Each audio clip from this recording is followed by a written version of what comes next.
We look at Kaiten-Nage and some of its relatives with the Hanbo. This is the Kitsune clan, a group of sword enthusiasts who like cosplay, reenactment, and historical martial arts. If you have similar interests, feel welcomed. We have recently started to look at throwing techniques, so Nagewaza with the Hanbo, and we've especially looked at some hip throws and variants of it. Today we want to look at a different group of throwing techniques, and I think not all people will consider these Nagewaza, but some might consider them Kansetsu-waza, so arm lock techniques. What are we going to do? We're using the fact that the Hanbo basically has two ends. We will accept an incoming attack with one end of the Hanbo and then throw the other end of the Hanbo onto the head region of the opponent. By this, we will somehow interlock the Hanbo at the neck and the other end, as it made contact already, with the hand of the opponent, and by this control the opponent in a motion that will bring him or her to the ground. Starting point here is Kaiten-Nage, a very well-known throw from Aikido. It's called Taigyaku in Bujinkan, and it's also well-known in other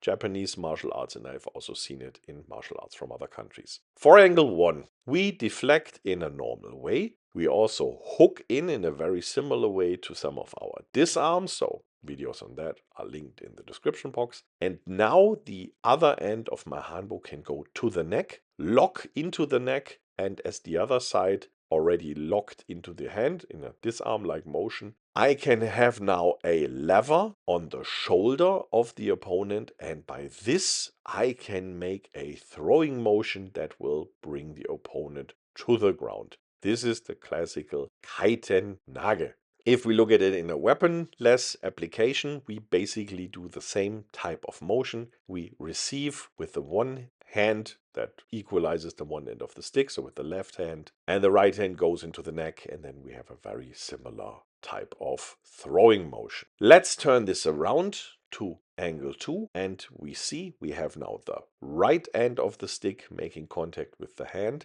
The left hand of the stick goes in the neck region. This looks very similar to some throwing techniques we already had. This is a variant of Sokumen Iriminage, the back throw of the German Fechtbücher. Very common technique, very easy to apply, very powerful throw. Here with more emphasis on the fact that the stick is on the neck. So we can use also a slight scissoring type motion to apply pressure onto the neck region. So basically a choking technique. You can place the stick under the arm or over the arm. Both of that works, and we can choke in both cases, and then we throw backwards over our own thigh, bringing the opponent to the ground in a very controlled way. So here we can see that Kaiten-Nage and one form of Iriminage are closely related, and we will see that the other two are in fact from the same group, because one is a variant of Kaiten-Nage, the other one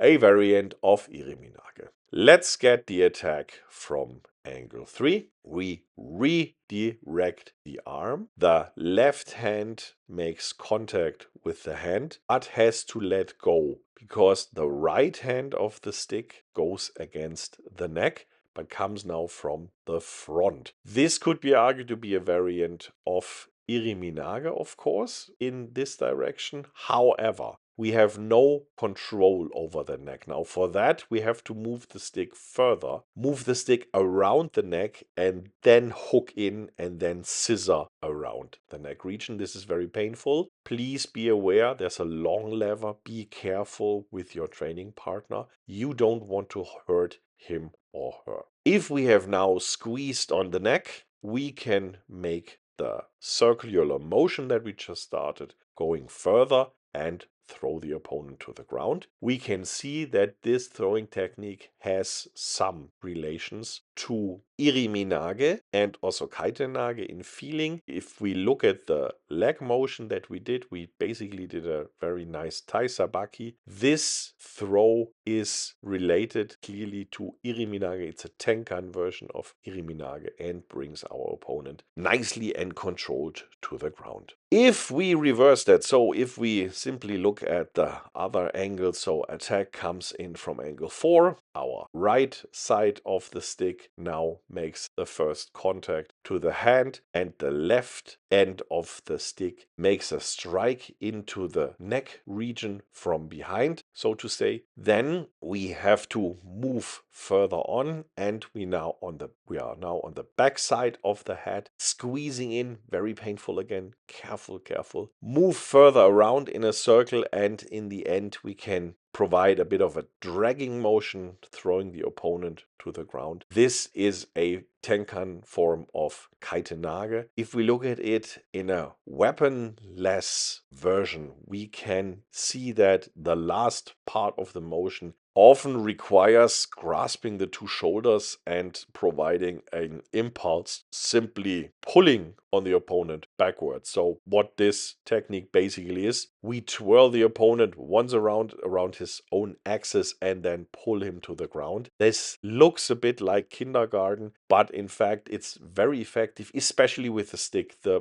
pressure on the neck is extremely painful and also makes off. I don't want to say that it heavily influences your senses, but you somehow feel dizzy after getting pressure in this region, and this is probably part of the effect of this throwing technique, bringing you to the ground. Whether you consider these nagewaza or not, I mean, in the sense of judo, they are probably not so nage as some of the other stuff. They are much closer to arm lock techniques in combination with neck grips and with choking techniques, especially with the stick. This is a major part of the pain inflicted here. These are very effective techniques, and they are really made for the Hanbo. That's related to this specific length between 90 centimeters and a meter, which is usually the distance, around the distance from the tip of the fingers to the neck, and that allows us this very interesting transition. You could of course argue that there's a second hand that can stop us and whatever, and you know what, it's a Hanbo, I don't care. There can be a second hand coming with this very, very long lever. We can do a lot with that, and if I don't make it to the neck, but the second hand stops it and I get this arm and I can apply an arm lock there, no problem, then I exactly do that. Again, as said for many of the other videos, this here is now an exercise type. This is not a direct application. It just shows how we can derive from our known entrances a new class of throwing techniques by having a different type of transition where we change from one end of the Hanbo onto the other side. So far, we usually use the side that we had for deflection, then also for the technique, for the follow-up technique. This is the more energy efficient one, but